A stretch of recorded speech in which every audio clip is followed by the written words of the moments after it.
सनातन धर्म में भगवान शिव को सभी देवताओं का देवता कहा गया है।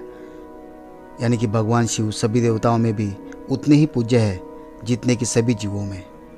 भगवान शिव को इतना ऊंचा दर्जा प्राप्त है, लेकिन सभी देवताओं में महादेव की वेशभूषा सबसे साधारण और अलग है। लेकिन क्या आप महादेव की इस अलग वेशभूषा के पीछे की वजह जानते हैं? मसलन भगवान शिव ने माथे पर चंद्रमा क्यों धारण किया है, या फिर उनके हाथों में त्रिशूल क्यों है, इत्यादि। अगर नहीं जानते हैं तो राहत की सांस लीजिए, क्योंकि आज हम आपको महादेव की वेशभूषा से जुड़ी हर चीज़ की जानकारी आपको देने वाले हैं। माथे पर चंद्रमा। पौराणिक कथाओं के अनुसार राजा दक्ष की 60 पुत्रियां थीं। इनमें से सबसे अधिक पुत्रियां यानी कि राजा दक्ष की 27 पुत्रियों से अकेले चंद्रमा देवता का विवाह हुआ था। लेकिन चंद्रमा देवता इन सब में से रोहिणी से सबसे ज़्यादा स्नेह रखते थे, जिसकी वजह से उनकी अन्य पत्नियां उनसे नाराज रहती थीं।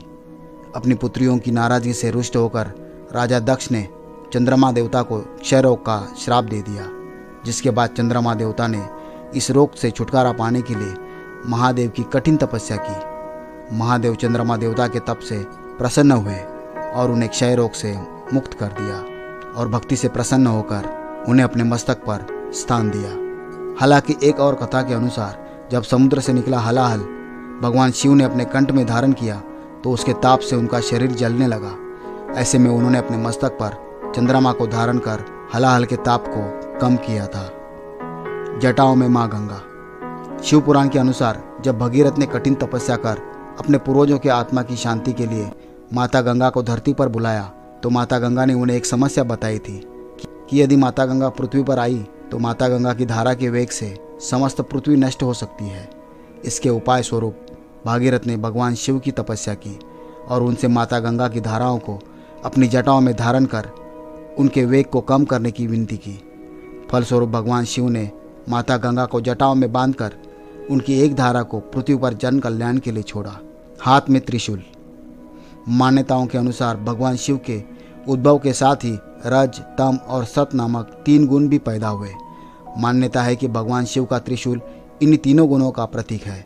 एक अन्य मान्यता के अनुसार भगवान शिव का यह त्रिशूल प्रकृति के 3 रूप यानी कि जन्म, पालन पोषण और मृत्यु का सूचक माना जाता है।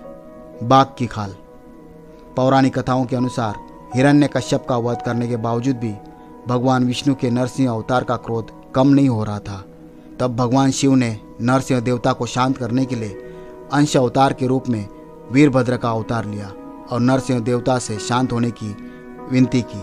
लेकिन जब नरसिंह देवता शांत नहीं हुए तो वीरभद्र ने शरभ अवतार लिया। भगवान शिव का यह अवतार गरुड़, सिंह और मनुष्य का मिला-जुला रूप था। इसके बाद शरभ देवता ने भगवान नरसिंह को पंजों में उठाकर उनसे चोट से हमला करना शुरू कर दिया।